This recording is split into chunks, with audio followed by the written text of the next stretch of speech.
Howdy, this is Jim Rutt, and this is The Jim Rutt Show.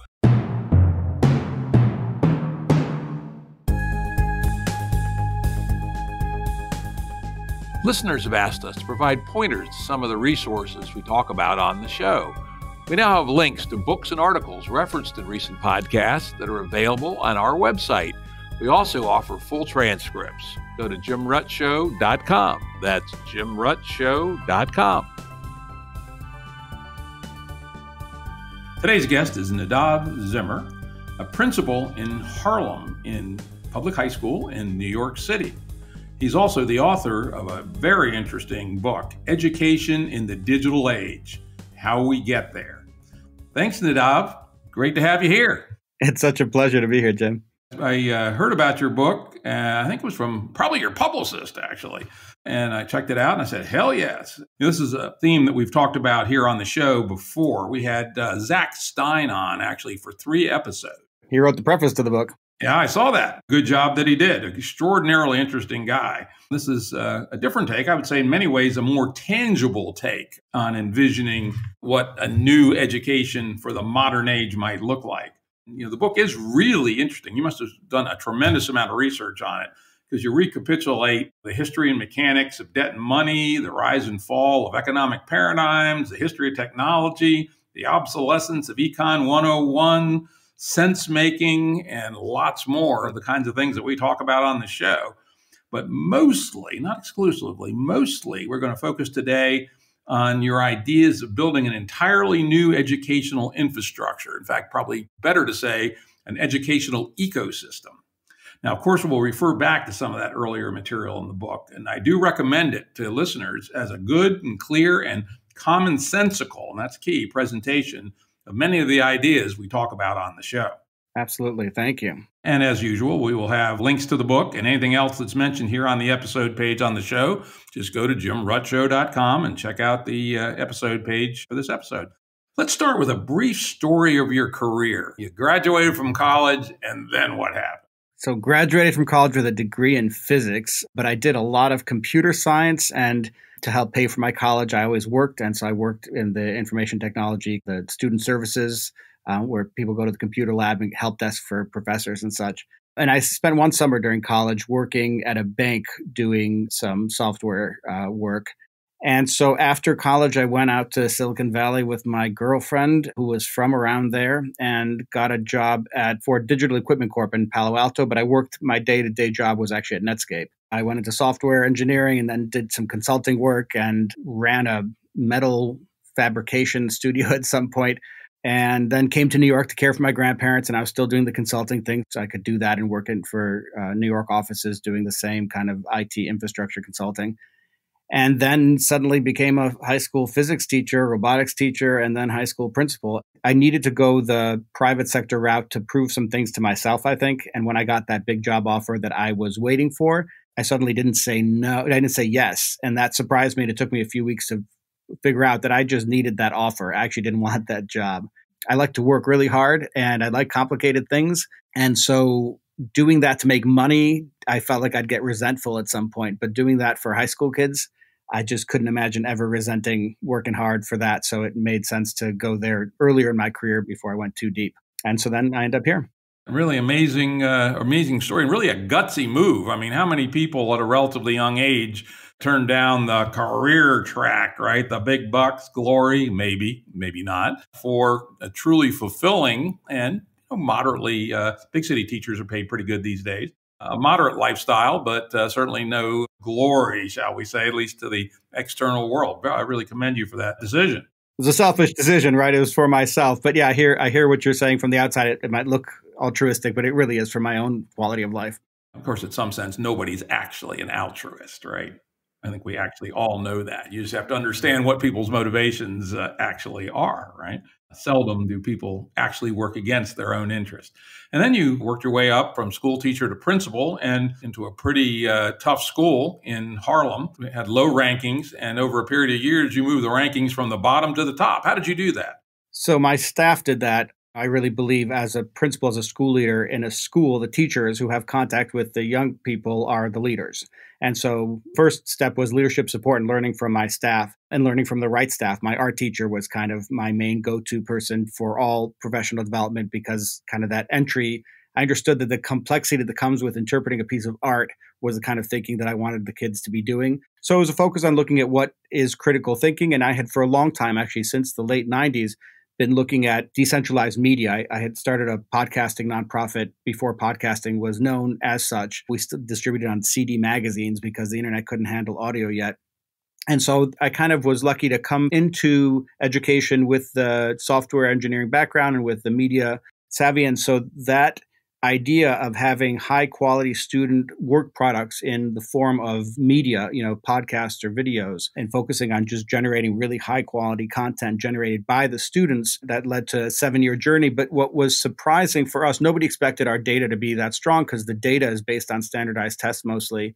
And I wasn't focusing on those. The risk that I took, and I knew I could get a job back in technology. So I knew I could take the risk and get fired. But I took a risk of kind of not focusing on the standardized exams. And within 18 months, we went from an F school on a shutdown list, persistent low achieving, school need of improvement, all these acronyms they stamp on you, and all these state intervention teams and auditors all over crawling around the building because we're about to get shut down.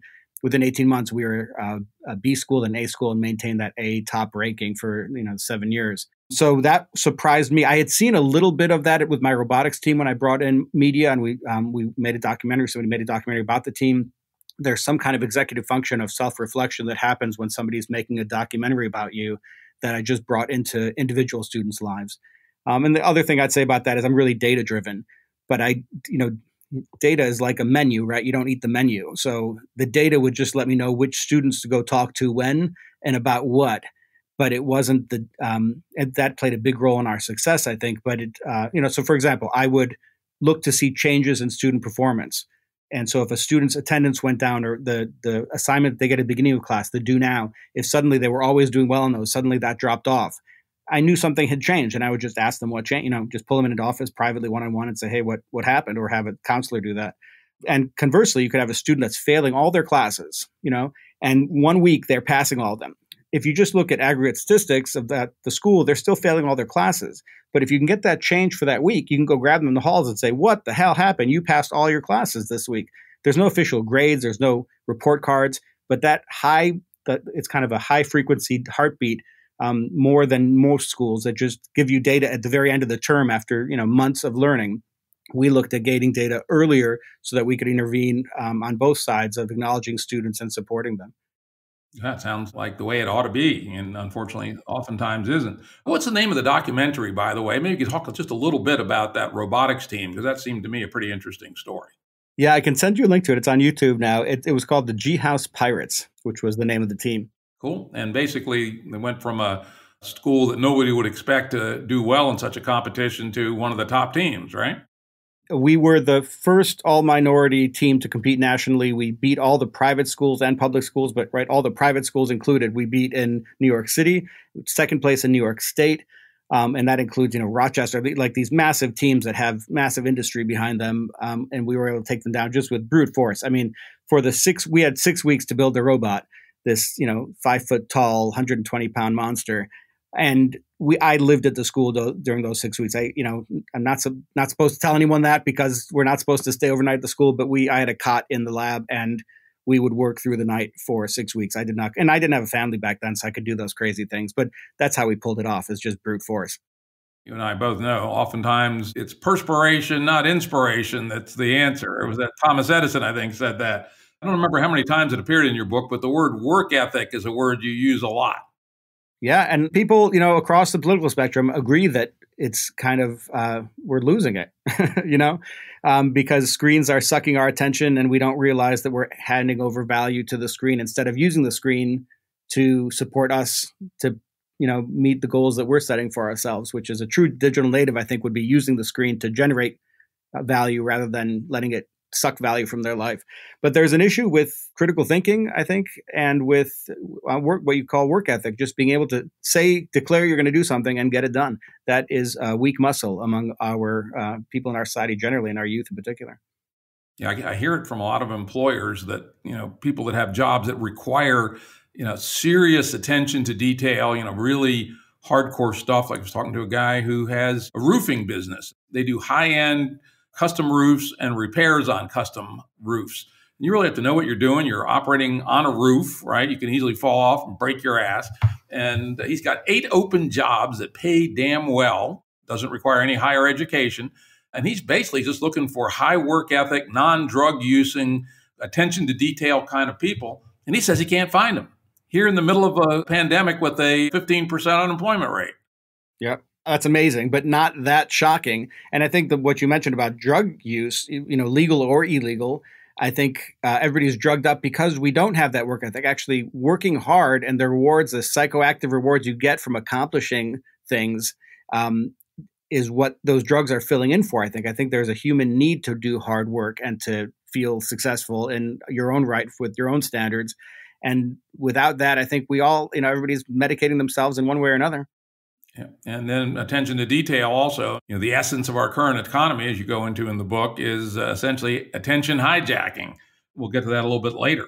So we have a school system, and, through dedicated and perhaps wild and crazy principles, sometimes you can make it work for the kids. But everything we read says that, particularly for the more deprived kids, it ain't working so well. And I would tell you, looking at the kids, even in middle class and upper middle class schools, maybe it works sort of sometimes, but at extremely high cost to their well-being. I mean, I look back at the college entrance craziness that goes on these days. When I was in college, you filled out a couple of apps, threw them over the transom, and you saw what happened. Didn't sweat it, right? And that was that. I think I applied to 2 colleges, got into both of them, picked one. That was that. But now, oh my God. And so there's, in some sense, a significant mismatch between our educational, called the public school system, and those private schools that more or less emulate the public schools. Not all of them, but many of them. We do have some alternatives like the Waldorf schools, et cetera. But talk a little bit about the mismatch between the educational industrial complex and what our economy really needs. Right. So 1843, Horace Mann brings Johann Gottlieb Fichte's ideas right into the U.S., and it's this industrial idea of, kind of taking the ideas from industrial production and bringing them into human thought. 1892, they pulled together a committee of 10. They designed the high school as we know it today. And what you're pointing out is that we're in an educational system that it has existed since then, at least, right? This industrial model. And since then, the digital age has taken hold and decentralization is happening. And so the mismatch is one, critical thinking or thinking about your purpose or thinking creatively or solving difficult problems is not what you needed factory workers to be doing with their time.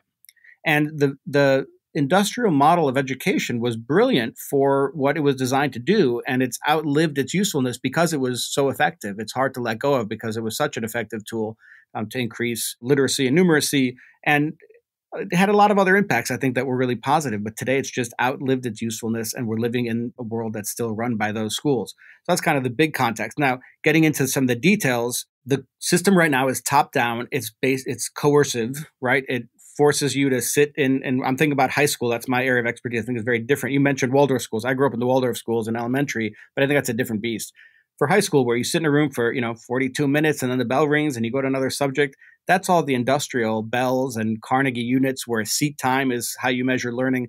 It's a system that was designed for industrial production, and it's just not useful anymore. And our kids know it. No matter how much money we pump into education, we don't get better results, even on these standardized exams that the same people get to control. They can't even fudge the numbers because the kids know that the system is no longer relevant. I'll let you lead us into different avenues of that, but it's the same mismatch that industrial companies are facing when there's inversion, right? When the cab company gets faced with Uber, when the hotel market for travelers gets challenged by Airbnb, those are the same pressures that our schools are feeling, but as a public school system, they don't fall apart in the same way because they're too big to fail in a sense. And so the transition is going to be one where we're, rebuilding it while we're in flight. And so it's a little bit different of a process, but it's the same pressures of inversion that are happening in industry as are happening in our high schools. Yeah, and truthfully, this sense of mismatch has been going on for quite a while. I'm a bit of an oldster. I went to high school in the late 60s. And even then, we had the sense that Well, yeah, you hop through the hoops and, get the reward, go to a good college. If you did go to college, I actually went to a working class high school where only 20% of the people went on to a 4-year college. Even then, we felt that there was something wrong with the sausage factory, as we sometimes called it, that it was not a humane use for human beings. And as I was reading in your book, I really came away resonating, saying, this would have been a hell of a lot more fun, in addition to being a better preparation for the world of 1971, let alone the world of 2021. Maybe talk a little bit about that soul suck that the sausage factory has as one of its side products. Right.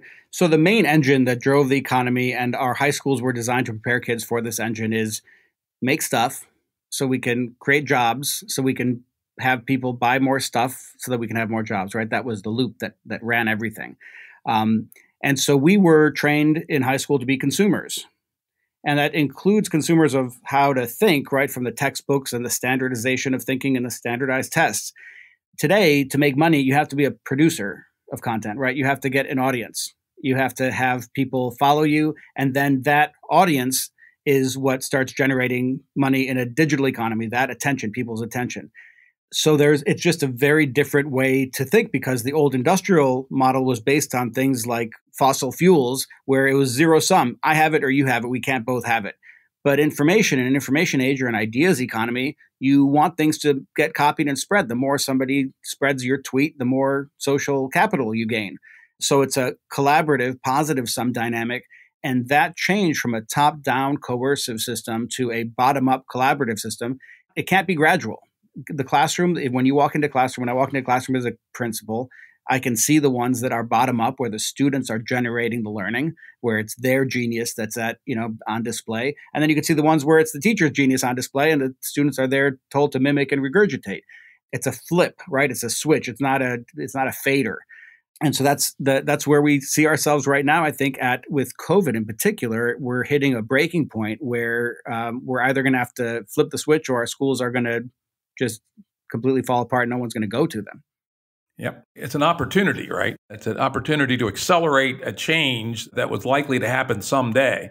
I think the same applies, for instance, to business travel. For at least 10 years, I've been telling people, why you need to fly around the country for a 1-hour meeting, spend $2,000 in 3 days, when Zoom or earlier Skype would work almost as good, maybe better. Instead of spending an hour, spend 2 hours on the meeting. And I believe COVID has thrown a shock to that basin of attraction of high-end business travel, high and medium-end business travel, and I suspect it'll never go back. It may well be that the same will happen with education. That's right. It may or may not. I hope it does. And I think you're right that this is an opportunity because people's minds are open. I've been doing this work with media in high schools since 2003, so 17 years.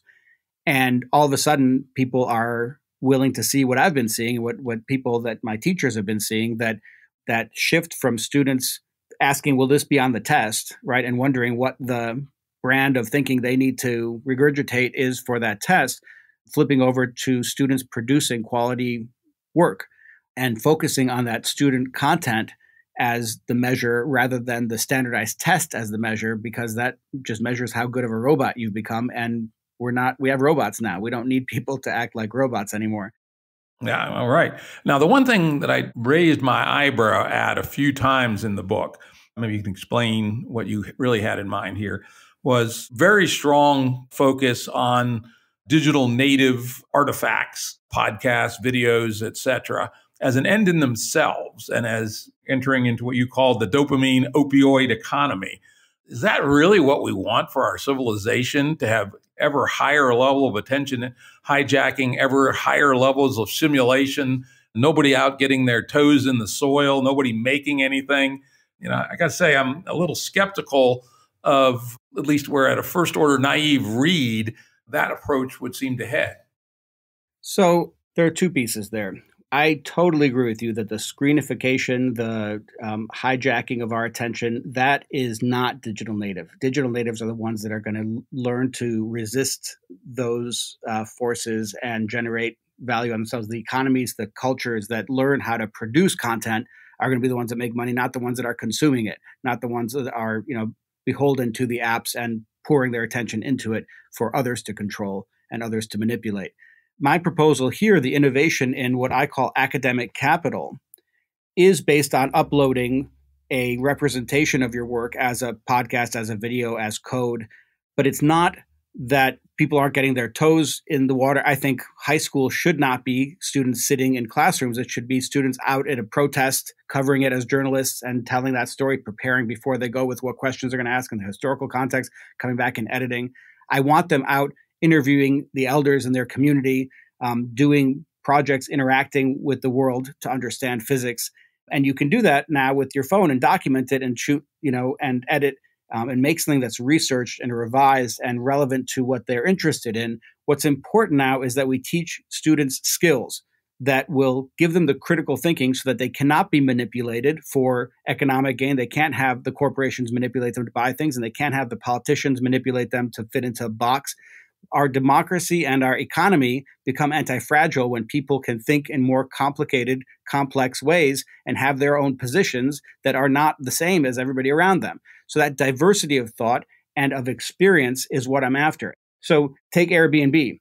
Airbnb is very much a physical thing. People are going on vacation and actually staying in these places, but they are required to enter the digital realm by taking photos of their place and entering a description and putting in the rules and saying whether they have a washer dryer or not. And by entering those forms into a database and having visual representations on the platform, you can then create this platform, what you were talking about before, the ecosystem. So there is a piece that things have to get digitized. And I'm recommending using podcasts in particular. That's my favorite format. You can also do video. I prefer podcasts or code. And there are many other things you can tell your story now, but the story should be one of you getting out of the classroom, especially in 11th and 12th grade, going into the community and really being like journalists. And for the social studies and, English credits in particular for the humanities, you should be out in the real world. And we shouldn't have to tell you what the content you're going to study is. We're going to tell you the skills. Here's how to do research, right? Here's how to write a script. Here's how to do fact checking. Here's how to prepare for questions, open-ended, closed-ended. We're going to give those skills and then let the students apply the academic skills to the content that interests them. So the content they're producing is nuanced and revised. So I'm not talking about academic capital is distinct from social capital. Social capital, you whip out your camera, you do something spontaneous and you send it to the world. You do it 1,000 times a day. Academic capital, you upload once a month. You spend the whole month on one 10-minute piece, max 10 minutes, right? No more than that. Whole month, editing, revising, multiple revisions, getting feedback, doing the research, doing the writing, reshooting, all of that to produce one piece a month that is academically rigorous, that is nuanced, that is researched, and that represents the skills that the educators put out for you to be practicing, like at a gym, that you have to over and over exercise a certain skill until you got good enough at it, even if it's editing, that you produce something that's professional quality. So that's what academic capital is. And it does depend, you're right, on youth media being the representation of capital in the place of standardized exams. But I want kids out there in the world with their cameras. I don't want them in the classroom, and I don't want them in their phones. I guess one thing I would push one step further is, once, say, a high school kid develops the skills to document and present work, might not it be also good to encourage them to actually develop some fundamental skills in the real world? Have them do a video of themselves taking apart and reassembling an AR-15 or something, right? Or rebuilding a lawnmower engine. Because again, I think that one of the problems of our whole society is that so many kids today are retreating away from the physical, the actual, the hands-on, and are living more in this purely digital age. And I don't say this as a Luddite. And I do recall you told the story of old Ned Ludd in the book. I go back to the very beginning of the online world. I worked at the very first consumer online service, a company called The Source, in 1980. In fact, I designed their second generation email system, their second generation bulletin board forum system. And I was a product manager on what was probably the very first social media platform, something called Participate. So I go way back. So I'm by no means a Luddite, but to define all of life in terms of creating digital artifacts and not focusing on the skills that are documented strikes me as only making one step, not two. No, I totally agree with you. I grew up in the vocational tech. I was a physics teacher and a robotics teacher at a vocational high school. And so that vocational piece, being in the shop and working with your hands is what education has to look like. I completely agree with you. And so the system that I'm designing allows teachers, vocational teachers, robotics teachers in particular, I've obviously thought a lot about them as I designed this, allows them to create a credit. The system decentralizes the creation of credit so anybody can make a credit, and they can make a credit that's based on those real world experiences. And I think you're right that we have to get students out of their devices into the real world to interact with it. It's not about getting them, their attention into some app that's capturing their attention. We talked before a little bit about the old industrial loop that was you get more jobs by producing more stuff so that people can, get more jobs because they have to produce more stuff. The new cycle that I talk about in the book is you create something, you share it, and you get data, right? And that cycle, people, whether you're building chairs for a living or highways or podcasts, it's still a similar cycle of creation and sharing and getting data back. And so that is what I want students to engage with. And I agree with you. I want the credits on the system to be ones that ask you to go out into the world and to go into a wood shop and to work with your hands and take apart machinery. Like, be curious about the world and interact with your world socially, physically, for the different disciplines that you're studying. I can't imagine how a physics credit could ever keep you in a screen. There's no way to study physics with a screen, right? You need to get out and, bounce a ball, throw, make a pendulum, whatever it is. And similarly with chemistry. But I think that you can do a lot of that and capture your work instead of a, scientist journal that they used to do on paper. You can do it as a podcast, just pick up and speak a little bit and then edit it together at the end. It's the piece of the audio or video just adds a piece of reflection. So if you wanted to have an intern at any business, you could use this system to have interns as high school students. And the podcasting just gives a way to reflect over their whole experience and at the end wrap up and do a reflection. And that reflective piece is important to learning. That metacognitive piece is important to learning.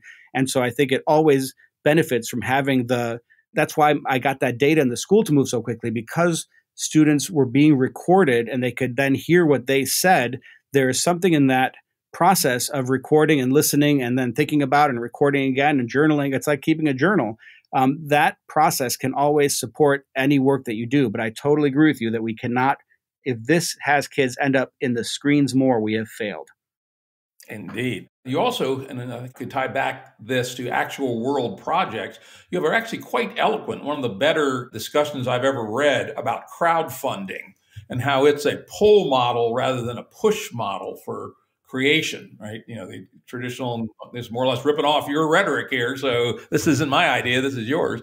The traditional big industrial corporation, designs a new widget that makes life a little easier, sells it for a while, and then sales start going down. So they come out with the new and improved version and push it out into the world. If you're Procter & Gamble, you spend $2 billion a year on advertising for new and improved Tide and many other products, which haven't changed really in any fundamental way in 50 years.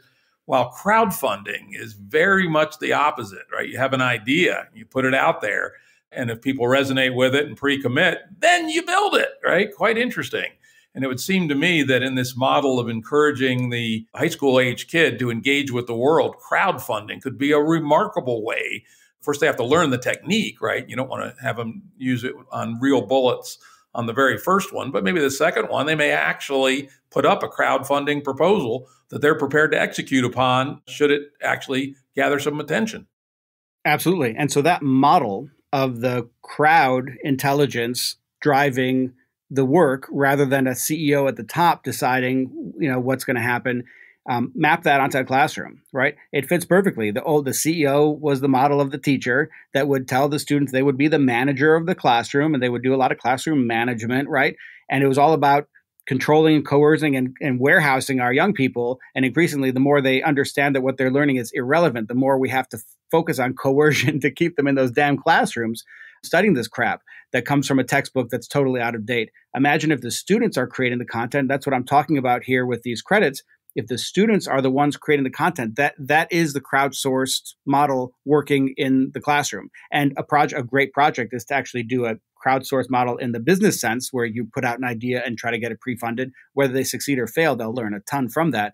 But the model itself of crowdsourcing the information, and all I'm saying with the digital media, going back to what we were talking about before, the role of recording your process with audio or with video. I think audio is more intimate again and easier. But if you record the process with audio, that becomes the accountability for the teacher. So you can be out in the field doing the work, and the accountability for the teacher, instead of asking you to take an exam at the end, the teacher knows, did you do anything? They need to know, did you do anything? What did you do? And so editing the audio and sharing your process back with the teacher in a podcast format would be how the teacher evaluates your work, because they weren't there with you. They don't have to be there with you when you're in 11th and 12th grade. You should be out learning on your own. And so I totally agree that mapping, that is the key innovation here, is mapping that crowdsourcing model into classrooms in high school. Interesting. One last question before we get down into the nitty-gritty of your DNA system proposal. As I said, I've been involved with the online world since literally the beginning, been involved with many companies, either as an employee or an advisor or an investor. And one thing has held remarkably true over the last 40 years, which is in online platforms, approximately 2% of the people provide 50% of the content. 2% provide 50%. And so I'd say, is it a reasonable expectation that you can get a large percentage of the kids to become creators on essentially a similar level of productivity? You mentioned, what was it, once a month, right? Maybe it's only a small percentage that have the right set of emotional, mental drive characteristics that allow them to be high quality, relatively high volume producers. Is it reasonable that we can all become such? Yeah, I think in high school it is, in university it is, when you want a degree, you're willing to, if we were just asking them to spontaneously do this on the internet, say, hey kids, let's have you do some academic skill building. I don't think any kid will do that. But they have to, because they're in school. So we kind of have them captive. And right now what we're asking them to do is learn how to master taking standardized tests. And what a shame, what a misuse of their human potential to have them studying that instead of having them study how to make a podcast. It's not that difficult to learn how to edit audio enough, or build a team where you have, you do the minimum so you know what you need to know, but you don't need to get more than one editing credit. If you work with a team of young people, here's a sample of what worked at my school. We usually would have 3 roles. One person would be in front of the camera, delivering the content to the camera, right? Somebody else would have been the one to write that content, to write the script and to research it.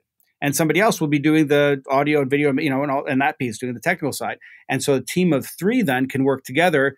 And if you are someone who's not as strong on the reading and writing and research, you get to start by being the one on camera looking smart and sounding smart with somebody else's ideas. And that tends to appeal to those kids. I had kids that were illiterate, couldn't copy a sentence. You wrote down a sentence or printed a sentence and they couldn't copy it onto another sheet of paper, right? But you give them a microphone, and those kids had been hiding their disability, their inability to read and write by listening to radio, by having conversations, and they were actually really smart. So they were the best podcast hosts. It was surprising. And then we could celebrate their academic genius because they were really smart. And then they would start naturally gravitating toward wanting to learn how to read and write more. But it wasn't the be all end all like it is with standardized tests, because without that, you can't take the damn test. So there are ways that I think it actually works so much better when you experience. Now, I'm not talking about theory here. I've been doing this for 17 years and I've been seeing it in the classrooms, and all the kids can participate in projects. And some projects you can do groups of 3. Sometimes you need to know that all the kids do know how to read and write. We don't want kids graduating high school just knowing how to work a microphone without being able to read and write. So they're forced to do some credits in the research. They're forced to show that they have practiced the academic muscle of research and writing. But if their forte is being on camera, being the one delivering the content, they're still learning it, because to deliver content, you really have to learn it, to memorize it, to deliver it, to say it like it's your own, right? It's not that easy, even if somebody else wrote it for you. So everybody on the team learns the content, and they actually find that if you speak to them years after, they remember those media pieces, those podcasts, those videos that they made. They remember that so much more than anything else, or even a graphic novel, right? PDF graphic novel. That stuff that you take time to draw, that you take time to edit, that you struggle with, that you hit your head against, that frustration and getting through that frustration, building that frustration tolerance is what our high schools have to be about. And we have the degree that they want that we can use to put some pressure to cause that where it wouldn't have happened otherwise. Yep. Now, a thing you didn't really focus on too heavily, but you just mentioned it here, is these teams and teamwork. And, as a former business guy, the ability to collaborate with other human beings is really the number one human superpower. To a degree, this kind of education teaches people early on how to really work together as a team and create deliverables, something real. It's not just some fake little diorama you create for a social studies project, but something that a significant body of work, that alone is highly valuable in the world of work. That's right. And kids really care about social standing, right? Teenagers in particular. So if their work is going to be posted up with other kids from around the world, and it's going to be seen not just by like that diorama, by that one teacher or maybe that one class, if it's going to be seen by everybody, that actually is an incentive that's very strong for young people to motivate them to want to look good. Kids want to look good, flat out, right? And so if they see somebody else doing something, they're gonna steal and borrow from each other to look good. And what we have to do is set up the incentives that what looks good is not what is on social media, which is what inflames, passions. It's really what generates academic skills. And so that's this ecosystem that I designed and actually is being built right now. That's the focus, is how do we set up the incentives so that young people can be the investors with their sweat equity. They're investing their time and attention and that frustration of getting through the challenges. That investment is the foundation of this new form of academic capital. And if we can set the data up so that it's measuring to some extent how well students overcome those obstacles of frustration tolerance so that they have to do that to gain academic capital, and academic capital that is linked to their degree, then we're starting to drive in the right direction, unlike where our schools are taking our kids now. All right. Well, now let's make the turn. Let's do the reveal. Let's start talking about your digital native academic ecosystem, because from my mind, it's an ecosystem. You thought through most of the components on the sourcing, the evaluation, et cetera. So let's give our audience a 5-minute overview on the essentials of the ecosystem. Great. So academic capital, let me keep going on that thread. In the digital age, right, it's in the industrial age, we fought wars with, by dropping bombs and flying planes. In the digital age, I'm guessing it's going to be something like currency wars that we end up fighting. World War III will be a currency war about the dollar's value or something like that. And I'm saying that just because the digital age brings forth new forms of capital. So that's just one piece that we have to notice, is that new forms like social capital, right? Capital is a form of control ultimately. And so in social capital, you become an influencer. You influence other people's social experience and you measure it. You always have to have some measure with shares or downloads or followers, right? And your audience replaces what the industrialists would look for in profits. So if you're a startup company and you have a big audience, you get funded now, not so much profits, which is what they used to look for.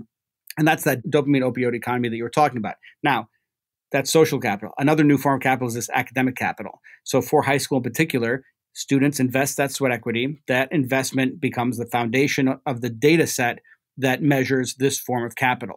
So instead of likes or follows, what we're talking about is approved credits to your name. That's what you're looking for in terms of measuring your academic capital. And we're looking at critical thinking. So can you distinguish signal from noise? Can you take something and have a nuanced position on it? And the key insight that drives this ecosystem, or I call it a platform, is that we're using these 10-minute chunks of youth media as the building block of academic capital. And that creates an incentive system that drives for high quality student work, is what's being incentivized in this new sharing loop where you create and share and get data, and you're practicing that sharing loop that the entire digital economy is based on. So that's kind of the 1,000-foot overview of DNA credits as an ecosystem. Yeah, and then we should dive into taking it from different roles as a teacher, as a student, as a what I call a credit studio, somebody that makes credits. What are the incentives and how do they work? Yeah, let's go into the roles because they're interesting, but let's also talk about sort of a higher level, architectural component. You propose that these credits be stored on a public ledger, an uncorruptible public ledger like Bitcoin, but hopefully not one that's accelerating the heat death of the universe at such a high rate due to all that mining activity. Then students become autonomous owners of their proof of work, essentially.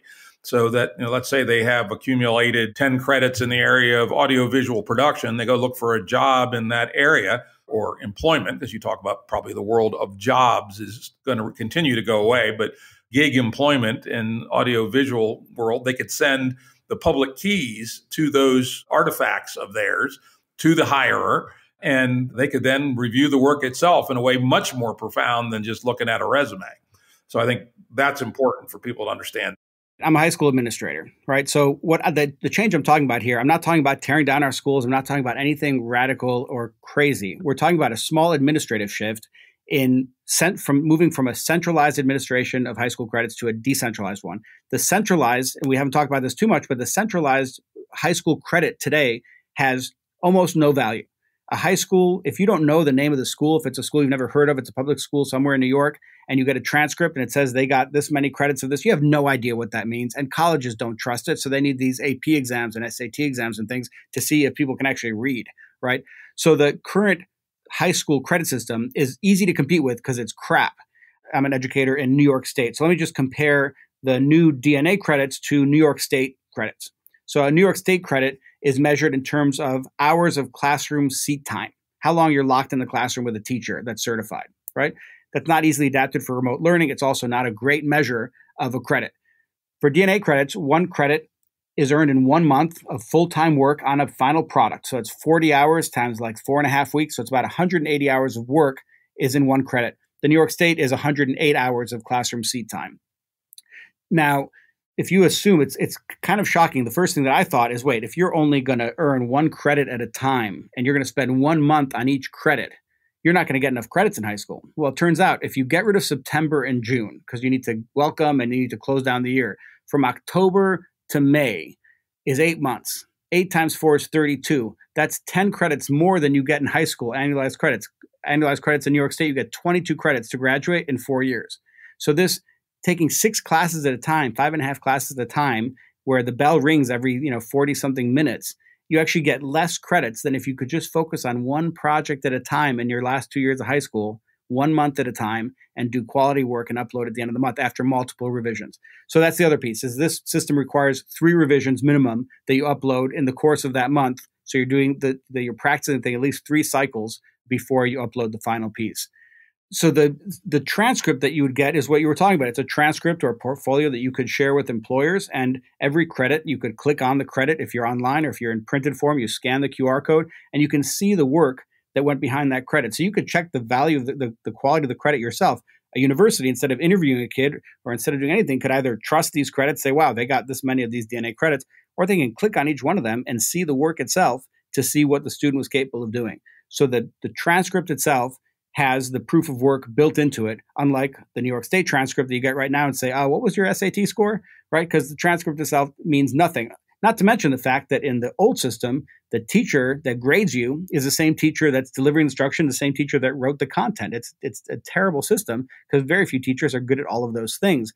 In this system, the work is graded anonymously by a committee of 3 credit experts. So the teacher is not grading their own work. So the students can't guilt trip them or manipulate them or do anything to get the credit. They have to do quality work to get the credit. So it establishes this gold standard high school credit that people trust because they can verify it for themselves. And in a world where current high school credits have 0 value, especially now after COVID, where we gave away credits last term when we went online between March and June, because we just didn't want to hold kids back because we knew we'd have social distancing and cutting budgets coming. So we just gave away credits. Now kids are expecting to get credits for free, and the high school credits are going to 0. And for people that understand blockchain, it's a very similar construction. The Bitcoin ledger is a ledger of accounts.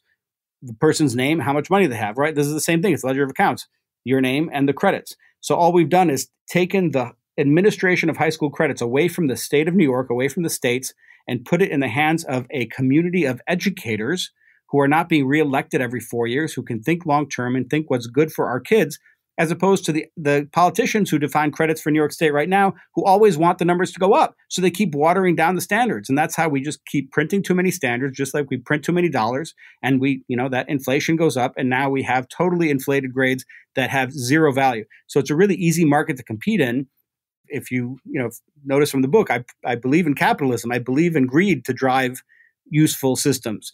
And so the system has to work in a real way to compete with the high school credits. So all I'm doing is taking the high school transcript, high school credits, and decentralizing the administration of those credits. I'm not changing anything else about the high schools or how they're run. They'll adapt to that change.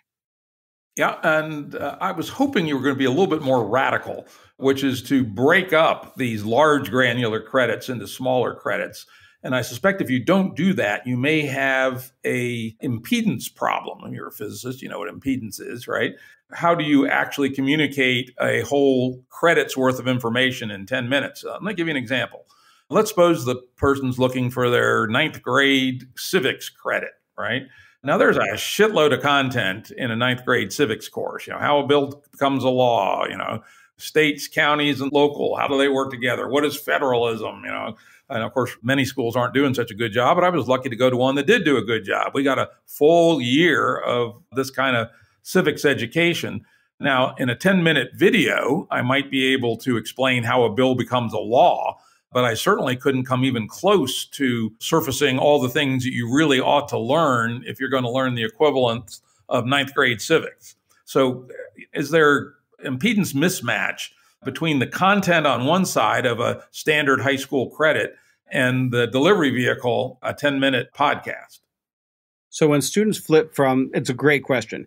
When students flip from being consumers of content to creators of content, the change is from focusing on the content that they need to consume to focusing on the skills they need to build, like muscles, the mental skills, the academic skills for that content. So for civics, what would be the skills that we'd want students to master to understand civics? And then we want to set them up in situations. If it's an election year, we want them to go to campaign appearances or actually have experiences of civics, not talking about civics. We want them involved with civics in a real experience. And then the 10-minute podcast is they're engaging those skills. So it's a matter of redefining the credits in terms of academic skills that we want them to master. And then they will, remember the content that they interact with much more than if they had to memorize a civics, textbook for a test.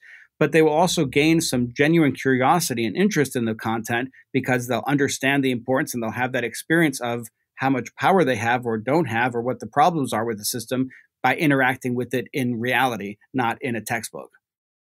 On the other hand, they may learn some good things, but they may not learn the things that all the way back to Jefferson were thought to be indispensable for good citizenship, which first and above all else is how does the machinery of state actually work? I mean, if a person doesn't know how a bill becomes a law and, how the legislative, executive, and judicial are checks and balances on each other, pretty hard to be a citizen. So I would say that, yes, this experiential learning is very good and very valuable, but there is also just some plain old content, which if we're going to prepare our young people to be first-class citizens, they're going to have to absorb. And it's not clear to me a 10-minute video for a whole semester's worth of civics is likely to accomplish that. If you have an interview set up with somebody involved in civics, a politician, for example, and my students interviewed New York City politicians frequently, to sit down to the interview, you had to have done enough research and understand enough not to sound like a fool, right? And so you have to understand enough about how a bill becomes a law. You have to go back and do that research to prepare your questions to then go back and edit the final product if you're going to get the credit, right? So the credit can have built into it. You need to demonstrate that you showed up to the interview with some understanding.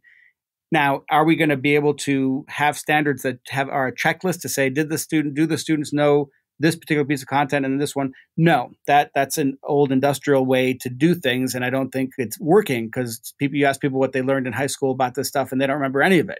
So what we're doing is looking at brain research and how people actually learn to make sure that they're learning something meaningful that sticks with them so that they are an active participant in civics for the rest of their life. That's the outcome that we want, is for them to be. And then if you're actively participating, you over time learn more and more nuance about how the system works because you interact with where it's not working.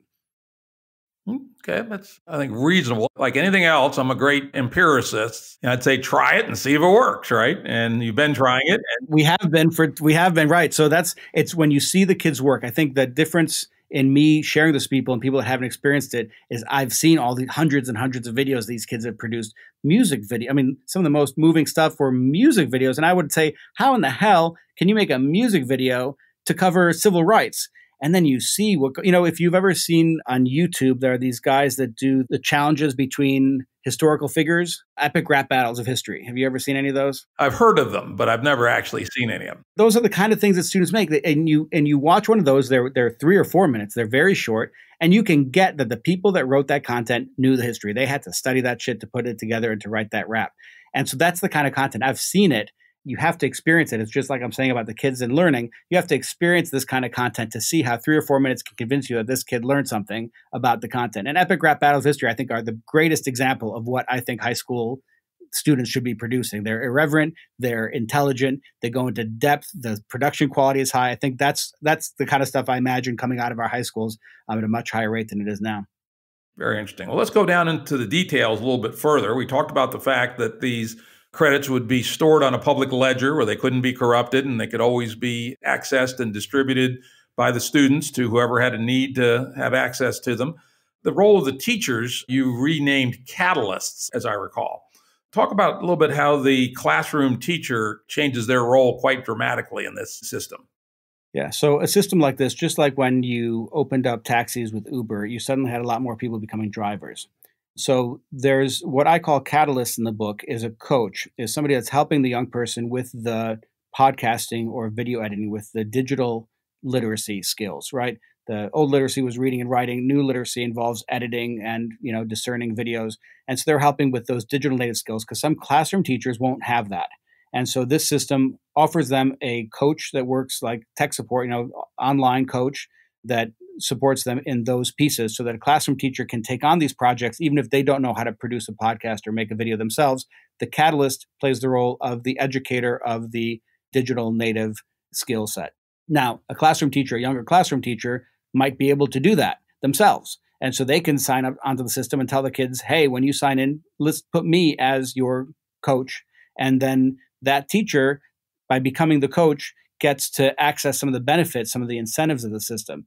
A teacher that doesn't participate as a coach, that just lets the students choose a project from the system and supports them in the academic research, academic skills, whatever they are, research or writing or delivering content. The Common Core standards have speaking and listening. So the current standards work very well for these credits. Those teachers would get the curriculum for free. They wouldn't have to write the curriculum. It would be a project-based curriculum, and they would get out of having to teach to test. A kid, instead of sitting for an AP history exam, could get the option to say, hey, you could either sit for the AP test or you can make an AP video that's certified by the college board and upload to them, and they grade it. And so the students could choose whether they make a video for the class or whether they take a test for the class. And it would be a number of videos because if it's a 9-month course, they would make 9 videos over the course of the 9 credits.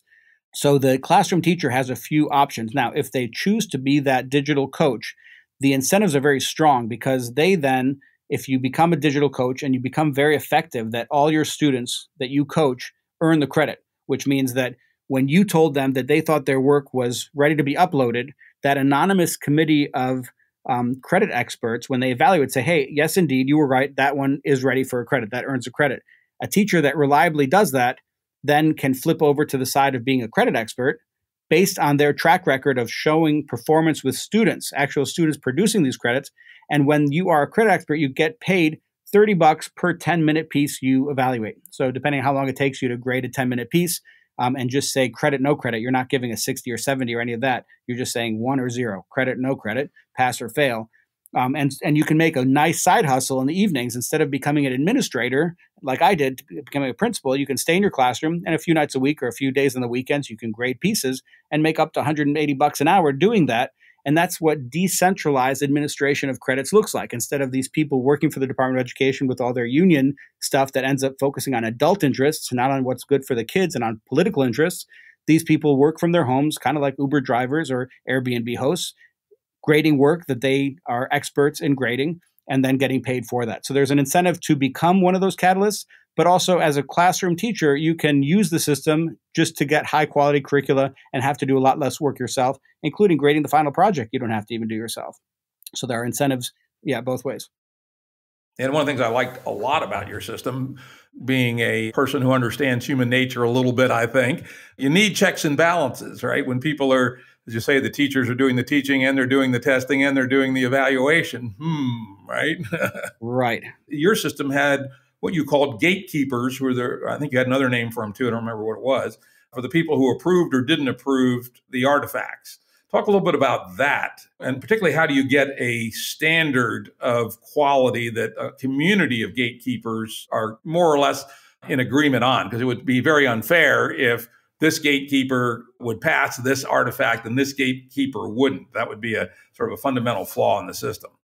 Right. Yeah. And gatekeepers, sorry, what I called when I wrote the book, gatekeepers, we're now calling, working with the app that's actually being built. In the app, they're called credit experts. So I was talking a little bit about that before. So each piece is graded by a committee of 3 of them. It's anonymous. They don't know each other, so they can't talk to each other about it. And the students don't know who they'll be. They grade. And at the end of the month, when the final grades are in and they've been put in, then the credit experts get to see if there are 3 of them, if they voted with the majority or not. Right. So if they voted a credit and said it was worth a credit, but the other 2 credit experts said it wasn't worth a credit, it's in their interest to go and study where the discrepancies were, because if they do that too many times, they will lose the right to continue evaluating credits because they're saying something's worth a credit when but 2 other people are saying it's not. So then they can learn who each other are and talk to each other after the credits are finally in. And that's kind of how they grow and normalize their practice. Now, remember, they're being paid for this. So there's an incentive to keep the credit. And let me step back a second. They're being paid, and there's a credit studio who wrote the curriculum, who wrote the credit, and who set the standard, saying this is what a piece needs in order to be accepted. Here's how you look for the students practicing the skills in order to accept this as a credit. Now, that credit studio's reputation is based on the quality of student work, because you can go into that credit and you can see all the people that have uploaded work and gotten a credit for it. And so as a high school principal, I would go into a system and watch a few of the pieces before I decide if my students are going to be allowed to use this credit in my school. So the credits themselves need to maintain a high standard. If they're credit experts, if they're gatekeepers, start giving away credits for free, the quality of that credit is going to diminish and it will lose value. And so it's that crowd source, that crowd intelligence thing, that the crowd is going to determine the quality, because everyone can see the credits. And so everyone can watch and say, wait, this is like, look at these. How is this a credit? They know the student didn't do anything. So instead of the current system, which is top down and kind of, they're surveilling the teachers and trying to monitor and it's very oppressive the way teachers are asked to produce data right now. This is a surveillance approach where the people, the teachers, the students, the parents, the universities, everybody's looking at this stuff and they can see when something has no value or when it does have value. So that verification happens in a decentralized way with these credits rather than a centralized way, if that makes sense. Yeah, I don't want to be too cynical, but why wouldn't the reaction in some cases be for the principal to look for the lowest level of passes, right? Everyone wants to have a no child left behind. So say there's 100 civics templates competing with each other. What keeps the principal from selecting the easiest pass one rather than the most rigorous? Well, because parents then would see the type of work that's being produced at that school. Now, in the school system, that city might say, hey, you can only approve the ones that we've reviewed and we've approved. Or you can have someone like the College Board saying, these are the ones we approve. And the parents are going to say, hey, I want my kids to have College Board certified AP credits. I don't want them getting, some other credit made by some librarian somewhere that, so it's again, the pressures of the system is based on the ecosystem. Incentives are designed to drive quality of the student content. And so if you don't have quality student content, your credits will just not be noticed or not be in demand. And if you're a principal that chooses to have lower quality credits, that's going to be obvious by the type of work that you're, when people go to study your institution, they're going to see the type of institution you are quite openly. And not to mention the city or the district is going to look and say, what is this? Why are you choosing these credits, right? Because they're going to be held to the fire by the parents and the students, frankly, who want higher quality credits.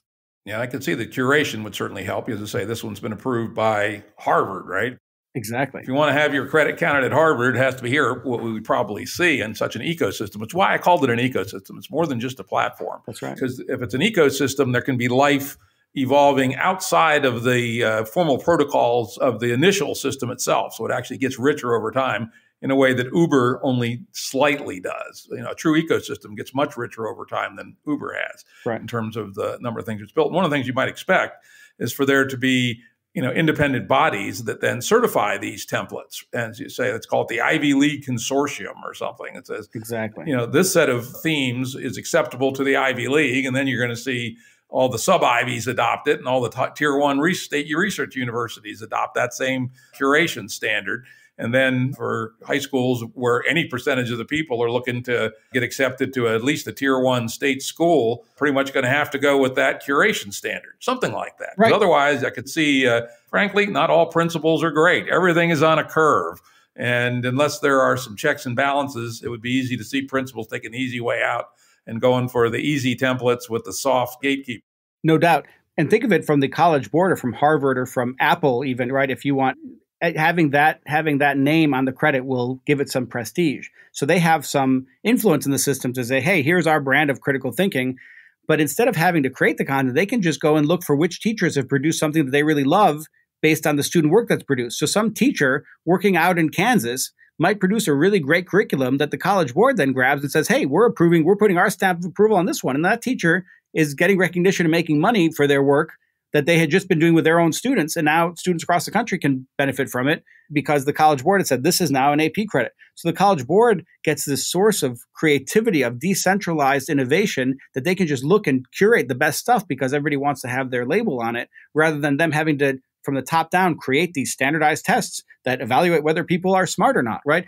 The College Board, if they look at this, there's a huge incentive to trade grading. Right now, you pay them to grade an exam, instead pay them to grade a video.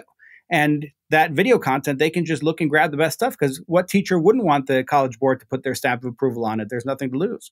Yep. I think building out these other aspects of the ecosystem will be necessary to cause the system to converge to quality, which you make it very clear that you want. The other question I had as I was reading is, the idea that the gatekeepers or the credit experts are anonymous. If we want them to have skin in the game, why not put their name on what they approve? Right, because they're anonymous during the grading. Once the grading is closed at the end of the term, you can see who it is, right? Okay. As long as they're accountable for what they approve. And so, they start approving shit and everybody knows they approve shit. And then people say, hey, we're not going to hire you to be a credit expert anymore because you approve shit, right? Well, the system can actually just say anytime there's one of the three, there's two other people grading this piece. If you come out lower saying it was worth a credit and the other two come out not, the credit studio is going to revoke your credit expert, approval to get in there and approve credits and have them in your queue. So you know that two other people are going to be holding you accountable, and you'll get to see who they are when the credits are done and you can't change them anymore. You don't want them talking to each other and, fixing it. But once the grades are in and kind of, on the blockchain and hard and fast and can't be changed, then they need to learn. And that's when they can go and talk to each other and find each other and see what they were thinking.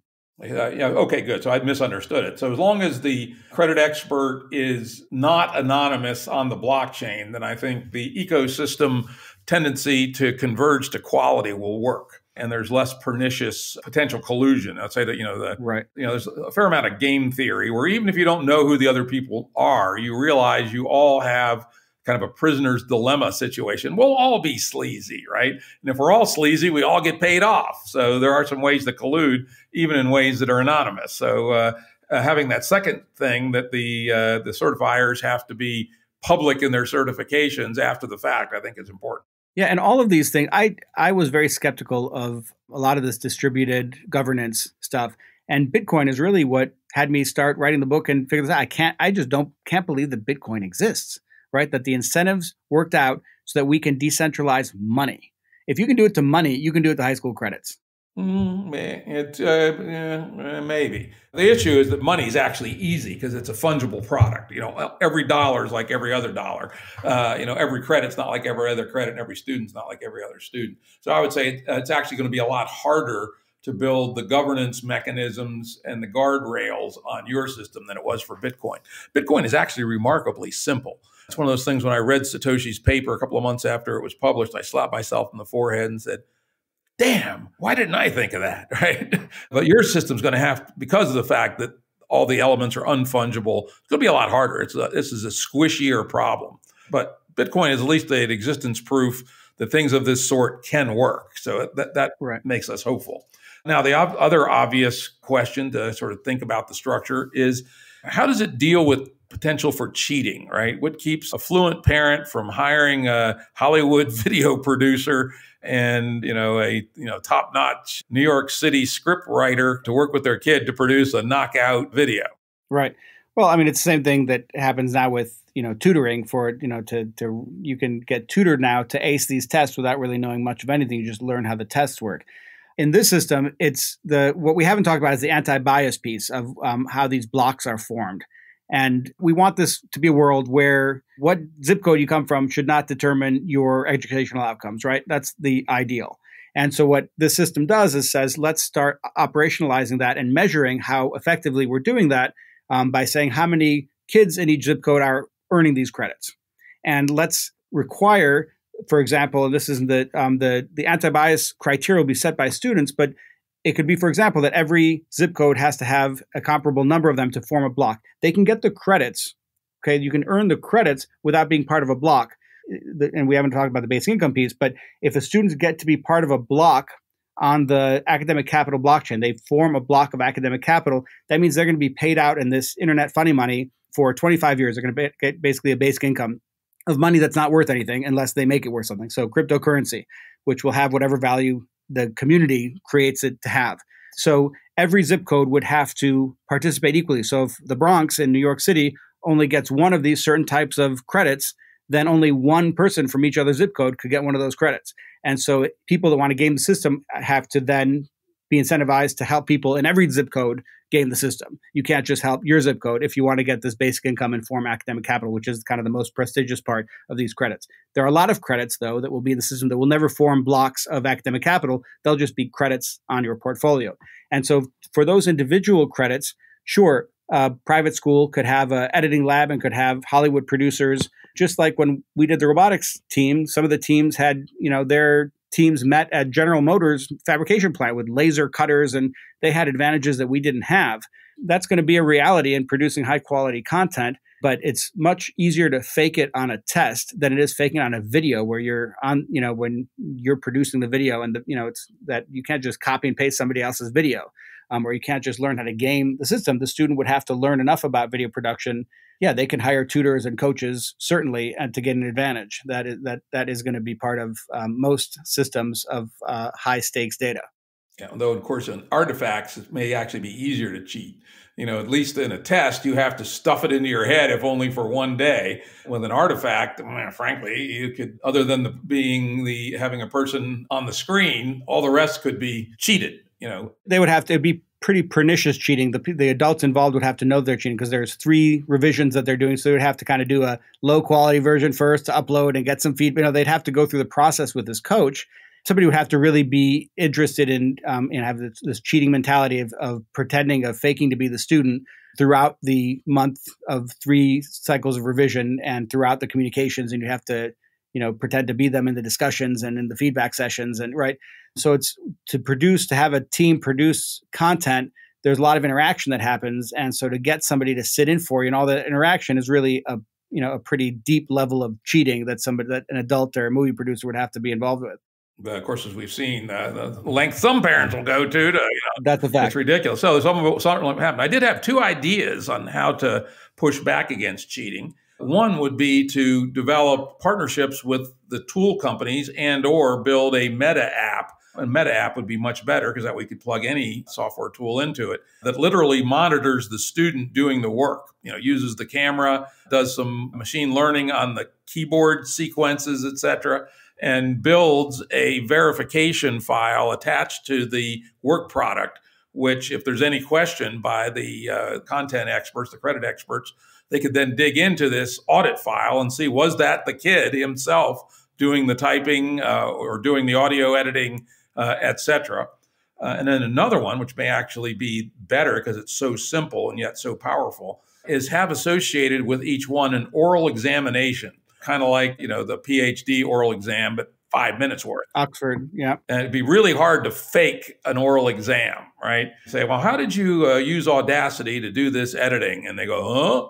What's Audacity? Well, guess what? The kid cheated. Right. So anyway, I was just thinking about ways, because again, I'm a person who's always thinks in terms of evolutionary theory. And evolutionary theory always points us to arms races and to cheating. And so those are some of the ideas that I had, at least. And I'm sure there are plenty better ones than that. I love those ideas. One of them, actually, we've talked about. So the team that's developing this app, one of the things we've talked about is, gym credits or mental health or physical health credits. Can you plug in external apps, exercise apps, foot counting apps, mindfulness apps? And if it's a mindfulness, what stops the person from saying they're meditating and they're not to get their health credit, right? And so we were talking about, so you could point the camera at yourself and have some AI and face recognition, right? So these things are coming about. Now, the beauty of the system, of a decentralized system, I can never pretend to be smart enough to imagine the types of credits that are going to come on board. So if cheating becomes a problem, the value will go to credits that have anti-cheating protocols like you were talking about. The credit could actually be a live podcast where you're interviewed, right? by the coach that coach you through the process. And the interview, that live interview, is actually the audio that's uploaded. So I think people like you, who are much smarter than me, will come up with ways to design credits that solve these things. And the decentralized system, instead of counting on one pretty thick-headed Department of Education and what they can imagine and what they can allow and what they can, see as realms of possibility, you're decentralized, saying, hey, anybody that can come up with a credit that is more verifiable and that prevents cheating and levels the playing field will get a market advantage, and that credit will get more people submitting to it, more people demanding it, and then more money running through it. I think that there are going to be a lot of innovations like that I can't imagine. But a system like this, that's just the rails, just the infrastructure, that's exactly what I tend to allow, is that kind of intelligence. There's clearly people smarter than me that are going to come up with answers that I can't imagine, and the system is designed to welcome them. That's a very good answer, because I'm a believer that if you set the ecosystem up such that the incentives within the ecosystem produce aim for good value, then sooner or later the problem will be solved. So as you described, that makes sense.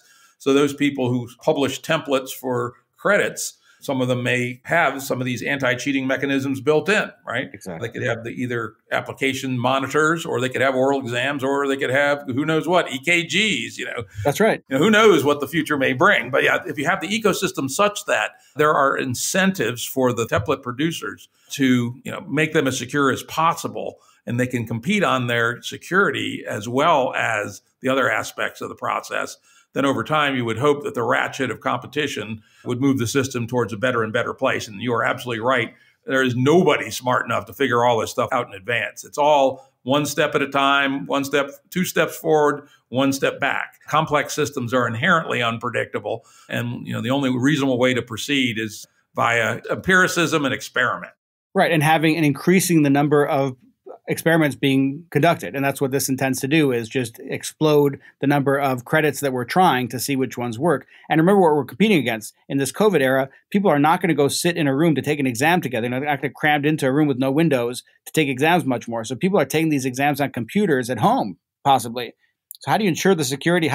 It's so easy to cheat on the AP exams now. You can get your uncle to sit down and take the exam. There's no way for the system not to know that. So that issue of cheating, as we go to more decentralized learning, what we want to do is create the right incentives so that the problems are solved within the ecosystem, like you just described. But it's all based on the incentives rather than on any top-down system. We just want to create a decentralized community that is interested in this and tries to solve it because their own interest would be served. Yeah, I think it's exactly the right way to think about it. You talk about that the credit experts would either pass or fail, 0 or 1. Why not a trinary, a pass, high pass, and fail? So it's interesting you say that. So there is kind of what you're talking about in there. So there's just pass or fail. There's just 1 or 0.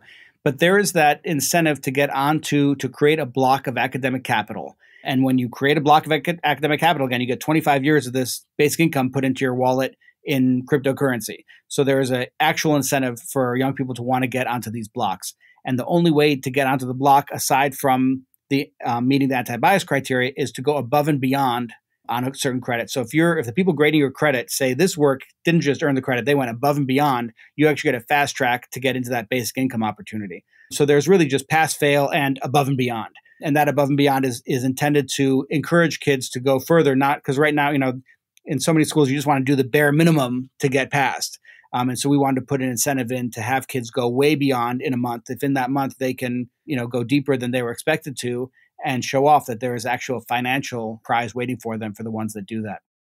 I have to admit, I read it twice, your theory about this funny money blockchain UBI. I think you called it a BIG. And I was not convinced. I'll give you a chance to make your case. Explain what it is first and why you think it would work.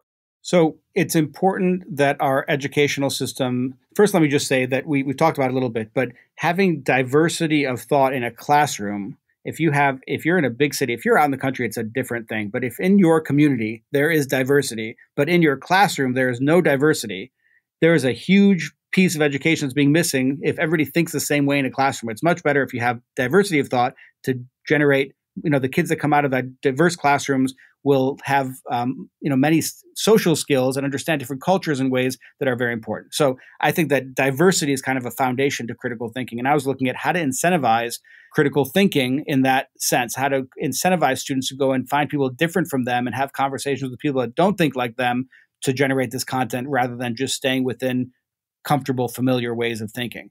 So the basic income is generated to students that form these blocks of academic capital. A block of academic capital is just a bundle of student work every 3 months that has met certain criteria. The work that meets the criteria within a certain geographic region get bundled, form a block, and everybody in that block then for 25 years gets these disbursements. And so the incentive was to go beyond just earning a credit and start generating academic capital that was a deeper, kind of more prestigious, like an award. Every 3 months there's an award and you can see who wins the award. I'm not attached to this entire system being on a blockchain or anything like that. It could end up on centralized database. I don't give a damn. I want the platform to work. I don't care about I'm not thinking technology first. But for students to run a blockchain, these bundling of credits every 3 months, that they design the criteria of what puts together a bundle, I think gives them an experience of decentralized currency and a participation in one that I think is an important part of their learning in high school, to learn that they can take their sweat equity, invest it, and get a return on their investment in some real way with such an intangible thing as effort or frustration tolerance overcome, and actually get these coins distributed to them every month after that, I thought was an opportunity to offer an incentive to young people to interact with kind of new generation currency and to think about diversity and critical thinking in a deeper way so that they're owning the process rather than having the educational system own that. So that's where I was coming from, is just to create an incentive structure using a blockchain basic income. Now, I also think that the foundation of the digital economy is going to be in education. The communities that have a good education system, right, that students really maintain their love of learning, learn that work ethic and frustration tolerance, are the ones and that can generate high quality content, are the ones that are going to do well in the digital age. So it's important for us economically to have good education. And so the question was, how do we incentivize? So that's where I was coming from, is in terms of setting up the incentives using the blockchain, using that basic income award. I kind of went around in circles and confused myself, I think. Was there something specific that didn't make sense to you about it, or something that, Yeah, I'll give you two specific critiques and then maybe a more general one. First, because of the way money supply works versus GDP, et cetera, as you point out, there's only a relatively small amount of growth in currency per year. You said 2%. My own work says 5 to 6% of the money supply could grow each year. Still a relatively small amount relative to any given economy, even a pseudo economy or simulated economy. So it's going to be a quite elitist, small number of people that get these grants in the current world. And is that what we really want, is to be encouraging hyper competition for a small percentage of the kids rather than a more egalitarian way of cooperating to do the best we all can together? That's number one. Number two, and this is probably the deeper critique, is funny money that is not yet convertible to any other currency, not useful for any transaction, actually going to be an incentive for fairly hard-minded high school kids that looking together to put $5 together to buy a six-pack on Friday.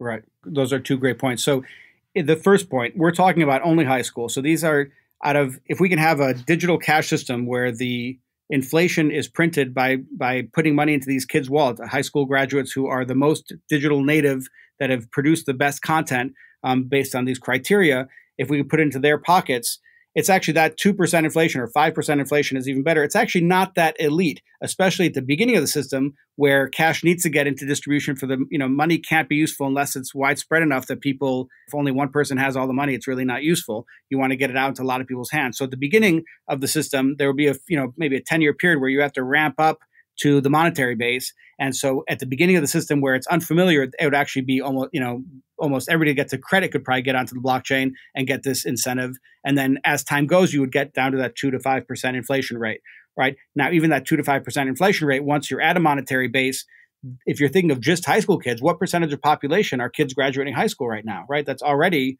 not 100% of the population, right? And so 2% of the monetary base going to, or 5% is even more exciting, every year being printed. It's actually not that elite if you're just talking about kids graduating high school that year getting these incentives. So it's actually a lot more high school kids than you might think of, just 2% of a population globally. I ran the numbers and it was 4%. Using your 2% number, about 4% would be able to get a 25-year UBI. Right. So that's once it stabilizes. For the first 10 years, there's incentive for people to get involved earlier, which I think is interesting because it gets the system up and running. And then it would be a little bit more exclusive to get onto it. Now, anybody can get the credits, and the credits have their own value as gold standard credits. But to get this UBI, to get this basic income, you would have to be in that more elite group, and elite based on how diverse, how much you can work with kids around the city. Not all kids want to do that work, right? To get this, if the criteria is that a student in every zip code has to pass one of these credits, to do that work, you have to coordinate across. You have to be somebody that's interested in coordinating across the city and looking at data across the city of what people are doing to ensure that you get the credit. And so not all students are interested in thinking at that social level. And that's the thing I want to encourage. I don't think we would have a huge number of kids participating, but I think the kids that made an effort to, for example, if one of the credits, 1,000 kids in every zip code get the credit, then 1,000 kids in every zip code get onto the blockchain and get this basic income. Now they get a smaller disbursement because they're sharing that 2% inflation, whatever the system has to print in money that for that period, but they would all be able to have part of it. So if it's very successful and everybody gets it, right, then they all get a much smaller UBI disbursement for each credit, and they would have to earn a lot more credits to get a meaningful amount of the cryptocurrency.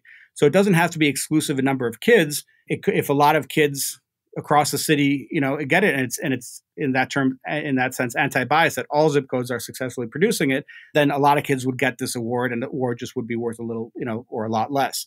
Now, the point about the currency itself having no value, I really think, I am a believer in Bitcoin, and I think if you make a Bitcoin sidechain where from the beginning, the coin is programmatically set to the number of Satoshis that it's worth, and over time that the value goes down, that encourages people to get off their hands. It should be a cash, not a savings instrument. So the number of Satoshis that it's worth over time diminishes because we're printing more. It's an inflationary instrument. It encourages people that are holding these coins to get rid of them. So if over time, more and more of these high school kids every month are accumulating these coins in their credit, they're going to have a bigger and bigger base of people to go advocate to the coin exchange to say, hey, accept these DNA coins. We're all holding them. And the more people get them, the more that public and the more the customers of these exchanges will be incentivized to take these coins, and then the coins will have some real monetary value. But it will be up to the community of people receiving these coins, so that the risk for the early investors of sweat equity, they get the biggest disbursement at the beginning, right? Because the system has to print a lot of cash in the beginning, and so a lot more people are getting them, and each one is worth a lot more because the inflation hasn't started. So the incentives at the beginning, it's high risk, but high return. If these things do turn into cash, you can actually get a shitload of money from your high school diploma if they're successful. If they're not, and you never get them turned into cash, you were part of an interesting experiment that taught you something about economics. But the more people over time that have these in their wallets, the more, there's going to be a bigger and bigger community of people advocating for them to have some real value. And I don't think that's a huge barrier if we already define programmatically how many Satoshis they're worth. The exchanges don't have to do too much work to list them.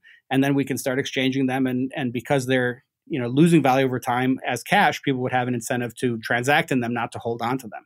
I would say maybe. Interesting. My advice from a, call it political rhetorical perspective would be to sell the DNA system and leave the UBI system for another day. That's great you said that, because absolutely. In terms of being in reality, the app that we're building that we have coming out that I'm playing with this week, it creates these gold standard credits first with a ideal of creating this academic capital, these blocks of academic capital as an added incentive mechanism for as an anti-bias. So yes, the main gold standard credits stand on their own and will have to exist first before we can talk about the next piece. But I do think it's important for us, if we're designing an educational system, to talk about measuring whether the system is biased or not, and not creating another system that just gives advantage to rich people and then doesn't give any opportunity, leaves an uneven playing field. I think it's important for us to think about that and to have that in. But you're right. They're two separate systems, and they will launch separately with the credits being first. After being a bit of a fuddy-duddy there on the UBI, let me go on the other side and suggest that your platform may have a lot more potential for bigger ambitions than you laid out. As you described it, it's in a one-to-one correspondence with the current high school curriculum. But it seems to me the obvious next move is to change the granularity to be arbitrary, right? Instead of having to be equal to, 120 hours worth of civics, be able to break it down into how does a bill become a law and, what is federalism, et cetera. And it's a bunch of microcredits. And each school could choose what its curriculum looks like in terms of macro credits and micro credits. And it may well be that the 120 hour or 140 hour, whatever the hell it was, granularity is not really useful in the modern world. And that a different and fractal style of granularity at different scales may be the right way to go. And then once you have done that, this is the big play. It ain't just for high school anymore. This could be used for the whole world of lifelong learning. Right. That's micro-credentialing. And there are a lot of organizations that are trying to do that type of micro-credentialing. They don't address high school. So I think if this idea is successful, I do agree that people will take it and use it in other contexts. I think that's great. My expertise and my interest is specifically to end standardized testing in high schools. That's what my life's work is. And to replace it with project-based evaluation. And I'm a data person. So data that's based on these projects rather than on standardized tests. But yeah, I think that similar things, and personally, I don't think it's going to come out of this. I think that other people smarter than me are already developing what you're talking about for the professional work and maybe for before high school. I'm not sure. And then in terms of the size of the chunks of a credit, I think it's a good discussion to have. And the system is designed to evolve and grow over time and get better. The way I launch it at zero state is definitely not going to be the best way because the community will grow and get smarter without me. So I definitely welcome thoughts like that. And to see, I think that, just like how Facebook, when MySpace was out, Facebook limited the number of options and made everything blue. And I think that worked better because people wanted to focus on what they're sharing in their community, not figuring out how all these different pages work. And so there's something about uniformity for a high school credit and what one credit is defined as that has some value in itself in exchange for academic institutions. But I think the system will grow and grow in places that I can't imagine, and it's designed to do that. So, and I think that ideas like that will happen that I can't predict now and that we can't predict now. But you're absolutely right that this is going to go in directions that I certainly didn't imagine. And I think that's an interesting one, is that fractal approach. Each one of the credits could also build that into their credit in interesting ways. So yeah, I think that's an interesting place that people like you will think about and develop things that I'm, beyond what I've imagined. Well, I got to thank you. This has been an amazingly interesting conversation. You have made a gigantic probe into thinking different, as old Steve Jobs would say. And I would actually strongly recommend to the audience that they go get the book. And what was the name of the book here? Education in the Digital Age, How We Get There. And the audiobook is coming out shortly if you prefer audiobooks. We should be out in about a month. Yeah, my wife, I'm going to have her listen to the audiobook. She loves audiobooks. Amazingly, even though I was one of the people that helped put Audible together, I've only listened to one audiobook in my life. Wow. But anyway, different strokes for different folks. That's right. Thank you for being on our show. This has been a really wonderful episode. My honor, my privilege. Thank you, Jim. Production services and audio editing by Jared Janes Consulting. Music by Tom Muller at modernspacemusic.com.